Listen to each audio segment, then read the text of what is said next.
What would you do if the person you loved was dying on the floor right in front of you? Would you call 911? Would you drop to your knees and try to stop the bleeding? Would you scream for help? She did none of those things.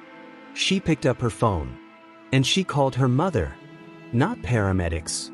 Not emergency services.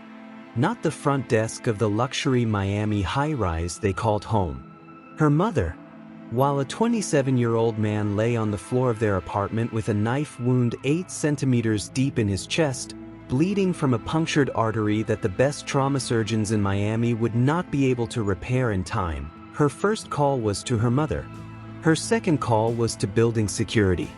Her third and final call, the one that should have been her very first, was 911.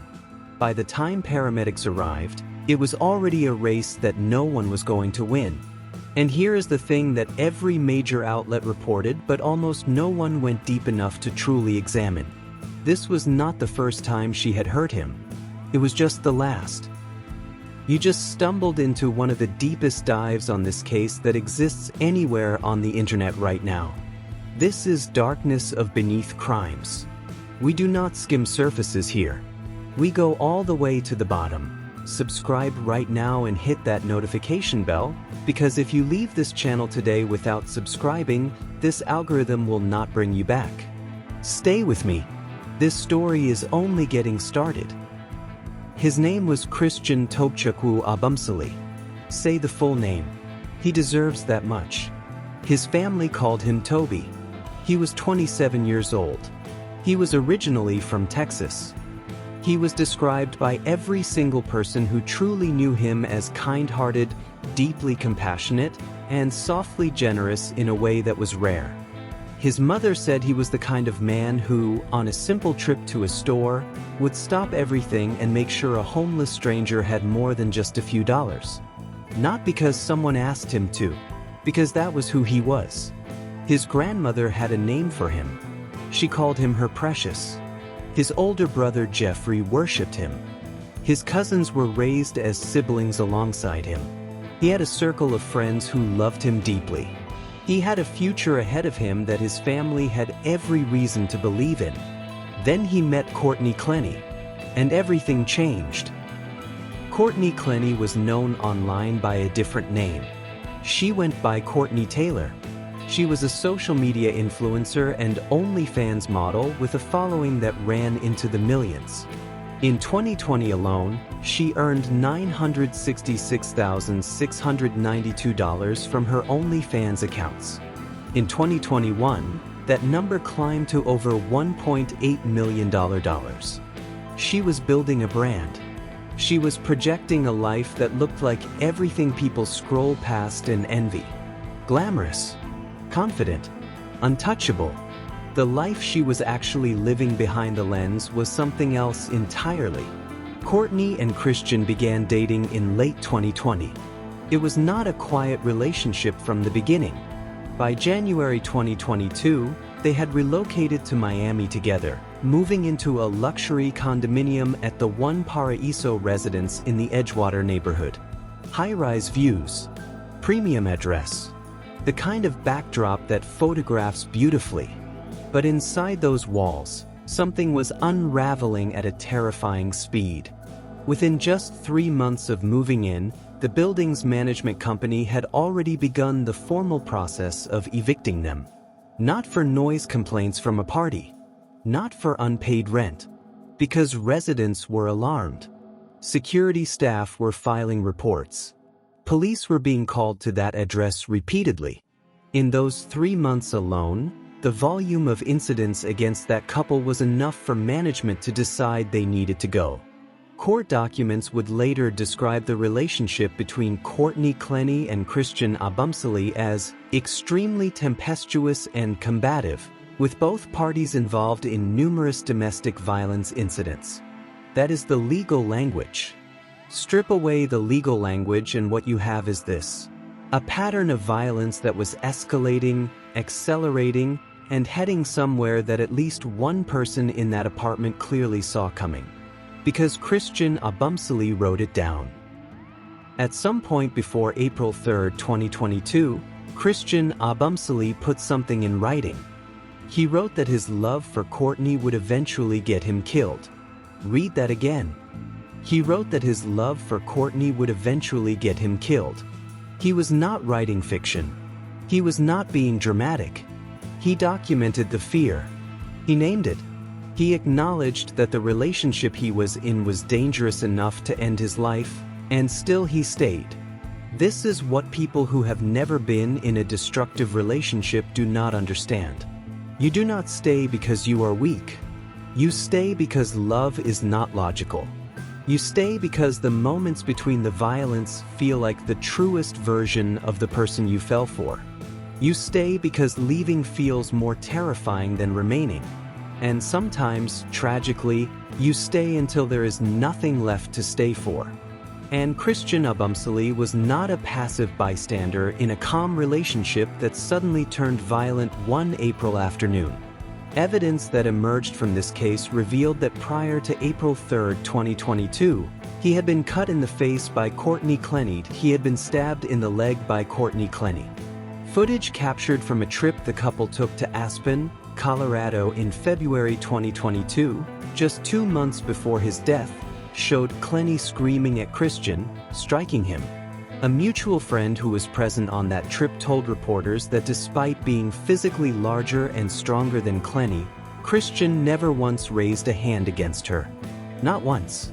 He absorbed every blow, every outburst, every escalation. He chose not to fight back. And the family says that choice was rooted in the same place every other choice he made about that relationship came from. The same love he had already written would eventually kill him. April 3, 2022 was a Sunday. Miami police and Miami Fire Rescue responded to the One Paraíso condominium on a 911 call reporting a stabbing. When officers arrived, they found Courtney Clenney covered in blood. They found Christian Obumseli with a single stab wound to his chest. The knife had penetrated approximately 8 centimeters into his body. It had punctured his right subclavian artery. 8 centimeters. Roughly the length of an average adult finger. Enough to end a life. Christian was transported to Jackson Memorial Hospital's Ryder Trauma Center. It is one of the best trauma facilities in the entire southeastern United States. The medical team there fought for him. They could not save him. Christian Tobechukwu Obumseli was pronounced dead. He was 27 years old. His grandmother had been expecting to see him soon. He had a birthday coming. She never got that visit. Police body camera footage from inside the apartment captured the immediate aftermath. Clenney was on the floor, hands bound, covered in Christian's blood. She told responding officers that Christian had attacked her first, that he had thrown her against the wall, choked her, pinned her to the floor. She said she retreated to the kitchen. She said she grabbed a knife and warned him not to come any closer. She said when he lunged toward her, she threw it. She insisted she never intended for it to actually hit him. She told the officers it was self-defense. But here is the detail that investigators could not get past. The detail that would quietly become one of the most damning pieces of this entire case. Her first call after that knife landed was not to emergency services. It was to her mother. Her second call was to building security. Her third call, the one that brought the paramedics to his door, was 911. While the right subclavian artery in Christian Obumseli's chest was emptying, Courtney Clenney's first concern was not keeping him alive. Investigators and prosecutors pointed to this sequence as evidence of what was really happening in the moments immediately after the stabbing. A person acting in desperate self-defense, horrified at what just occurred, does not stop to make 2 other phone calls before requesting medical help. The family said it directly in court. She offered no life-saving measures. She made 3 calls. He was not the first. They called it inhumane. 4 months passed before an arrest was made. During that time, Clenney was not in Miami. She had relocated to Hawaii. Her legal team maintained a consistent public position. Courtney Clenney was a victim of domestic violence who had acted in self-defense to protect her own life. The public was watching. Social media was watching. Old footage was surfacing. The Aspen video circulated widely. Commentary built into controversy. The case became one of the most discussed true crime stories in the country. On August 10, 2022, law enforcement tracked Courtney Clenney to Hawaii and arrested her there. She was extradited back to Florida. She was charged with second-degree murder. She was denied bond. She was placed into custody at the Turner Guilford Night Correctional Center in Miami, where she would remain for the next 4 years. She entered a plea of not guilty. And then the legal war truly began. What unfolded over the next 4 years was a case study in how complicated the line between victim and perpetrator can become in a courtroom. Clenney's defense team built an argument around the concept of battered women syndrome. They lined up an extraordinary roster of expert witnesses. Among them was Dr. Lenora Walker, the psychologist who originally defined battered women syndrome in the academic literature, and Dr. Stephanie Ackle, both prepared to testify about how sustained abuse shapes the psychological state of its victims and how that psychological state directly influences the actions a person takes during a moment of perceived mortal danger. The defense pointed to a neighbor named Arthur Kapp who came forward voluntarily. He told police that approximately 1 week before the stabbing, he had witnessed Christian Obumseli repeatedly striking Courtney Clenney. He said that when Obumseli noticed someone was watching from across the way, he closed the shades. The defense also pointed to a store employee near their apartment who described Clenney entering the store on multiple occasions with visible bruises on her arms, and who witnessed Obumseli grabbing and cornering her inside the store. They pointed to building security logs.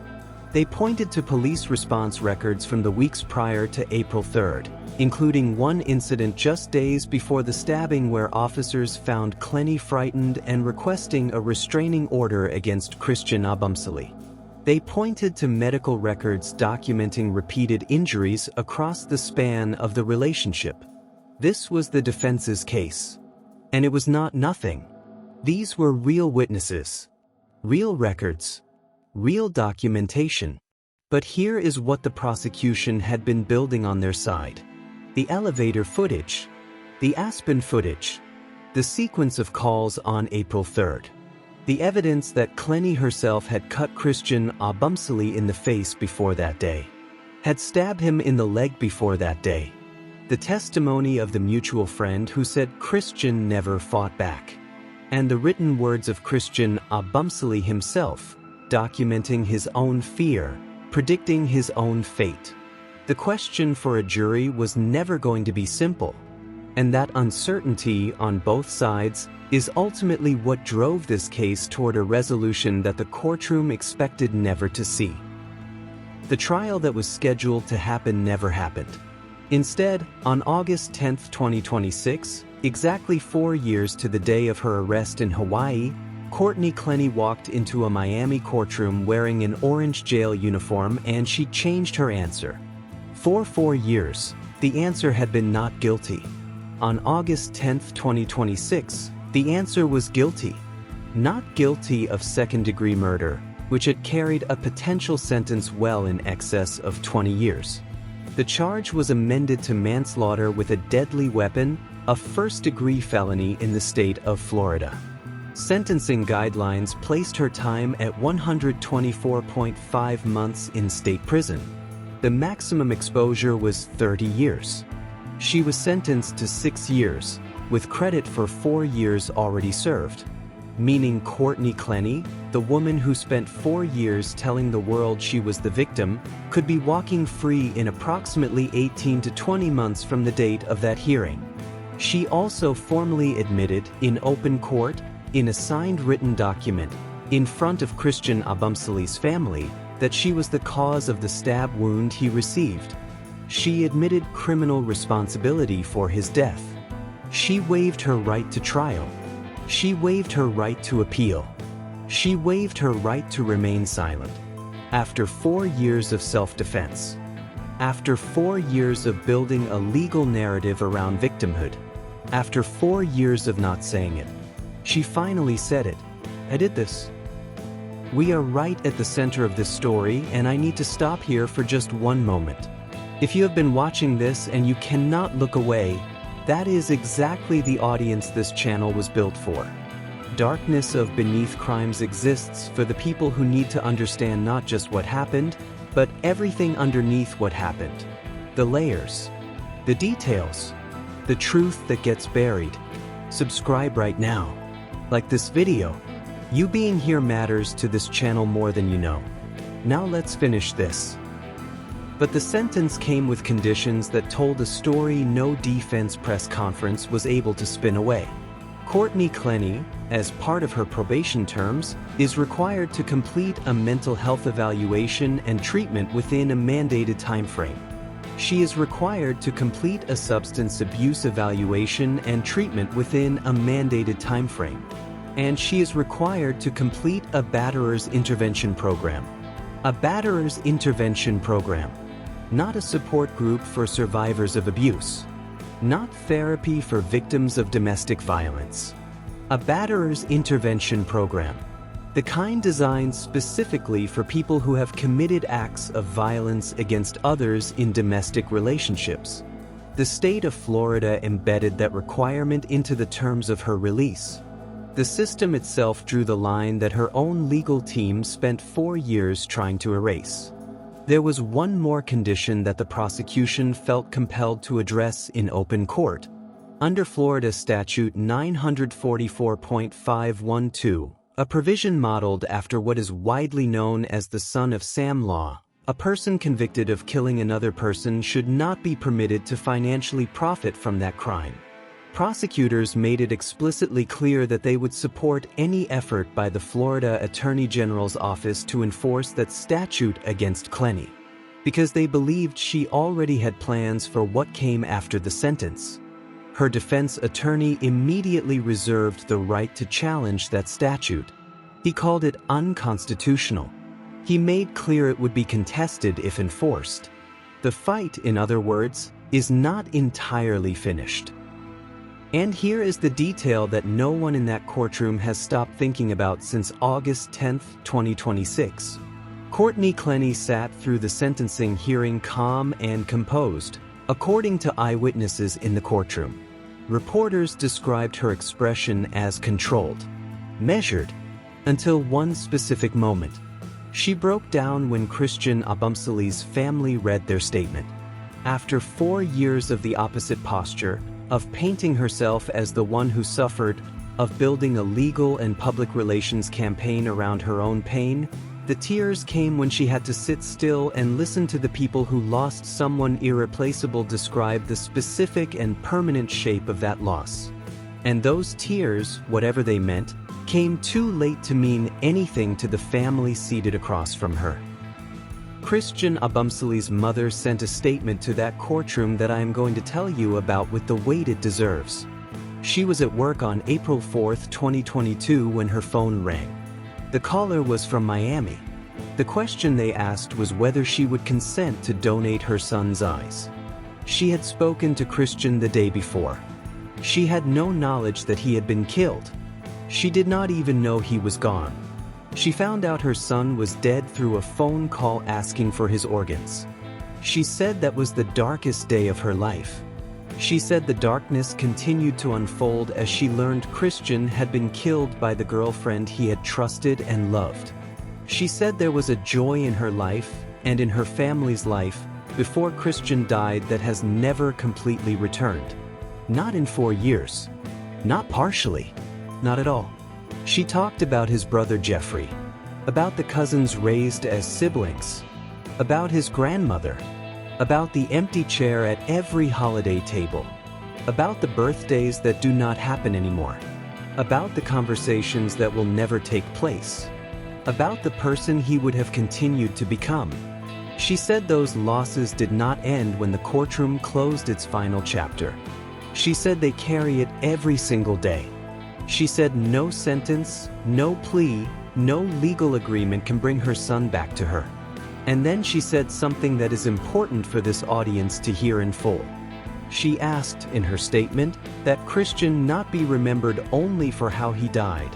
She said everyone who truly knew him could tell you that he was kind-hearted, compassionate, friendly, respectful, that he cared about people in a way that showed itself in small, real moments, that he saw other human beings and wanted to make sure they had enough, that he was loved, that he had a future, that his life had value and it mattered.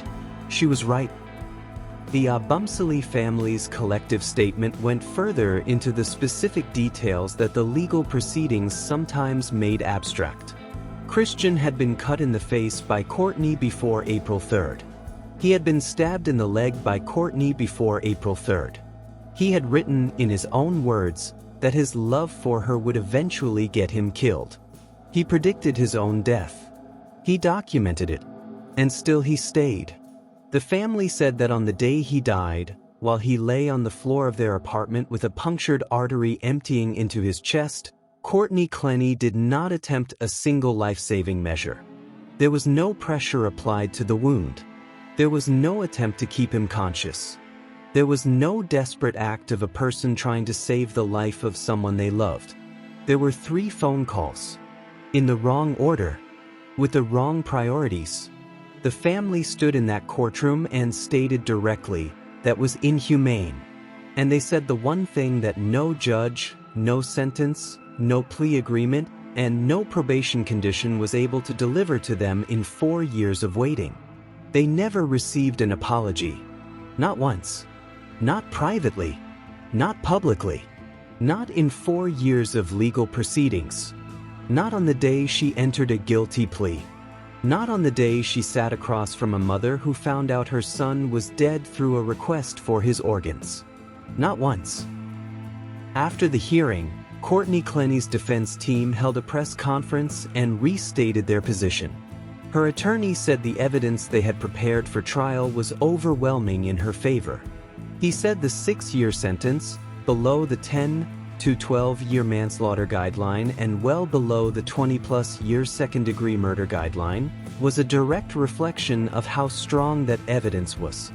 He said the guilty plea was a strategic decision made to avoid the unpredictability of 6 jurors and to bring finality, not an admission of moral guilt. He said the state's case had crumbled. He said that is why they were standing at a 6-year sentence instead of a trial. Her father, Kim Clenney, said there was finally an end in sight.